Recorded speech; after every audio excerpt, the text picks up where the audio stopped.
Hai guys, welcome to my channel. Di channel ini kita akan membahas berbagai hal-hal menarik dalam ilmu fisika. Nah, di video kali ini kita akan membahas salah satu topik yang cukup populer dalam ilmu astronomi, yaitu tentang supernova. Apakah teman-teman tahu apa itu supernova? Yes, betul sekali. Supernova adalah peristiwa ledakan dari sebuah bintang. Lalu, mengapa sebuah bintang bisa meledak? Dan apa yang melatar belakangi peristiwa ini? Yuk, ikuti penjelasan lebih lanjut bersama saya. Salah satu pertanyaan mendasar yang mungkin terbesit di benak kita saat menatap bintang-bintang di angkasa adalah berapa jumlah bintang yang ada di alam semesta ini? 1000? 1 juta? Jawabannya ada banyak sekali bintang-bintang yang ada di alam semesta. Bahkan para astronomer telah memperkirakan bahwa ada sekitar 200 miliar galaksi di alam semesta ini. Dan di setiap galaksi ada sekitar 200 miliar bintang. Jadi, kalau 200 miliar bintang dikali dengan 200 miliar galaksi, wow, angka yang cukup fantastis bukan? Bahkan ada yang pernah mengatakan bahwa jumlah bintang di langit jauh lebih banyak daripada jumlah pasir yang ada di dunia ini. Nah, pertanyaan berikutnya, apakah jumlah bintang itu selalu tetap? Jawabannya, alam semesta kita sangat dinamis. Artinya, selalu ada perubahan-perubahan yang terjadi pada benda-benda angkasa, termasuk bintang. Oke, jadi bintang akan mengalami siklus hidup. Bintang akan lahir, bersinar, dan kemudian akan mati. Salah satu cara bintang mati adalah melalui proses ledakan yang sangat dahsyat sekali, dan dalam fisika ledakan ini dinamakan dengan supernova. Sebelum masuk ke bahasan tentang supernova, ada baiknya kita memahami konsep dasar dulu. Sebenarnya bintang itu apa? Oke, mari kita ambil contoh matahari. Matahari adalah salah satu bintang yang sangat dekat dengan planet bumi dan merupakan pusat dari tata surya. Matahari memiliki ukuran yang sangat besar. Bahkan, untuk mengisi diameter matahari dibutuhkan 109 planet bumi. Wow, ukuran yang sangat luar biasa ya. Nah, karena matahari punya ukuran yang sangat besar, maka matahari juga punya gaya gravitasi yang sangat besar. Gaya gravitasi ini menarik bumi, planet lain, dan benda-benda angkasa lain untuk mengitari matahari. Proses untuk mengitari matahari disebut dengan revolusi. Nah, selain menarik benda-benda angkasa di sekitar matahari, matahari juga punya gaya tarik yang sangat kuat dan ini mengakibatkan bahan-bahan penyusun matahari mengalami gaya tarik ke dalam yang sangat kuat. Selain punya massa yang sangat besar dan gaya gravitasi yang sangat kuat, matahari juga punya bagian-bagian penyusunnya. Nah, secara sederhana, matahari dibagi menjadi bagian inti, yaitu bagian tengah matahari, dan bagian luar. Di bagian inti matahari, terjadi suatu proses pembakaran. Proses pembakaran ini menyebabkan matahari menjadi sangat panas sekali. Bahkan, suhu di matahari bisa mencapai 5.800 derajat Celcius. Wow, sangat panas sekali. Sebagai perbandingan, suhu manusia biasanya berkisar 36 derajat Celcius. Berarti kalau 5.800 derajat Celcius bisa dibayangkan kalau suhu di matahari sangat panas sekali. Nah, suhu yang sangat panas ini dikarenakan inti matahari selalu mengalami proses pembakaran. Dalam fisika, proses pembakaran ini disebut dengan istilah reaksi nuklir. Jadi, di dalam inti matahari terdapat unsur hidrogen. Unsur hidrogen merupakan unsur yang sangat sederhana, di mana atom-atom hidrogen hanya memiliki satu elektron dan satu proton yang berada di inti. Nah, karena inti matahari itu sangat panas, maka elektron akan terlepas dari atom. Karena elektronnya sudah terlepas, maka sekarang hanya terdapat inti atom hidrogen. Inti atom-atom hidrogen ini akan bergabung atau bereaksi dengan inti atom hidrogen yang lain. Nah, penggabungan ini akan menghasilkan unsur baru. Unsur baru yang dihasilkan adalah atom helium. Ketika terjadi proses penggabungan membentuk atom helium, maka ada energi ekstra yang tidak digunakan. Nah, energi ekstra ini kemudian dipancarkan atau diradiasikan ke alam semesta. Nah, bumi kemudian menggunakan radiasi dari matahari sebagai sumber energi untuk kehidupan di bumi.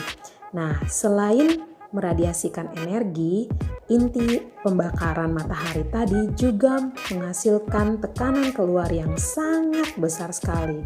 Tekanan keluar ini kemudian menjadi gaya penyeimbang gaya gravitasi tadi.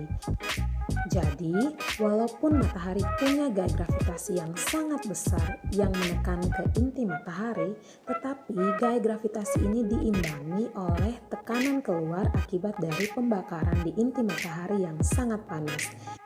Hal ini mengakibatkan bintang akan selalu dalam keadaan seimbang dan tetap memancarkan sinarnya. Ini dikarenakan ada keseimbangan gaya antara gaya gravitasi dan tekanan keluar yang dihasilkan oleh pembakaran di inti matahari. Tetapi, seiring dengan berjalannya waktu, maka matahari akan kehabisan bahan bakar atau unsur-unsur hidrogen tadi. Nah, ketika matahari kehabisan bahan bakar, maka inti matahari akan mengalami pendinginan. Karena mengalami pendinginan, maka tekanan keluar juga akan semakin kecil. Apa yang terjadi, teman-teman? Ya, bisa ditebak. Di sini akan terjadi ketidakseimbangan gaya antara gaya ke dalam dan gaya keluar. Nah, ketika ketidakseimbangan gaya ini terjadi secara terus-menerus, maka gaya gravitasi akan menang. Gaya gravitasi ini akan menekan bahan-bahan dari matahari untuk masuk ke dalam inti. Pada suatu ketika matahari tidak lagi dapat menahan tekanan dari gaya gravitasinya, maka boom! Akan terjadi peristiwa ledakan bintang yang sangat dahsyat. Lalu, bagaimana kita bisa membayangkan ledakan bintang tersebut? Oke, apakah teman-teman masih ingat peristiwa pengeboman kota Nagasaki dan Hiroshima di Jepang? Yes, betul sekali. Pengeboman yang terjadi di kota Hiroshima dan Nagasaki menggunakan bom nuklir. Jadi teman-teman bisa membayangkan bahwa bom nuklir itu punya kekuatan yang sangat dahsyat. Nah, kalau supernova punya kekuatan yang jauh lebih dahsyat dari bom nuklir. Maka teman-teman bisa membayangkan ketika supernova terjadi akan terjadi sebuah ledakan maha dahsyat yang sangat luar biasa sekali. Ada banyak ahli yang mendeskripsikan peristiwa supernova ini sebagai pesta kembang api yang sangat luar biasa. Karena selain dentuman yang sangat dahsyat juga terjadi gas berwarna-warni seperti kembang api. Jadi seperti ada pertunjukan kembang api di luar angkasa ya. Wow, menakjubkan. Nah, untuk ukuran besar kecilnya dentuman supernova ditentukan oleh ukuran bintang. Semakin besar bintang, maka akan semakin besar atau semakin dahsyat supernova yang terjadi.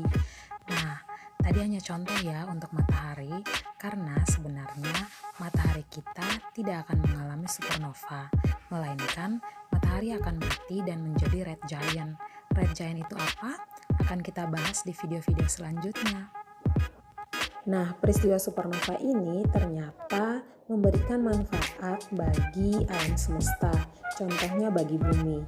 Ini dikarenakan ketika peristiwa supernova terjadi, maka akan diproduksi unsur-unsur yang lebih berat daripada unsur hidrogen. Contohnya besi, emas, kalsium, dan unsur-unsur lain yang kemudian digunakan di bumi untuk proses kehidupan manusia.